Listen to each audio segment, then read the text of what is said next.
مخمور يقتحم مسجدا بفاس خلال صلاة الفجر.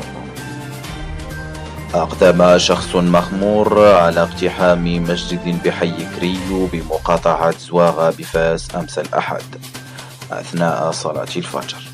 ونقلت مصادر محلية أن الشخص المخمور كان شبه عاري، وفاجأ المصلين الذين كانوا يهمون لأداء الصلاة. وذكرت أن ذات الشخص قام بالتقاط مكبر الصوت المتواجد بالمحراب، وترك المصلين في حيرة من أمرهم. وهذه الصور التي تشاهدونها هي حقيقية.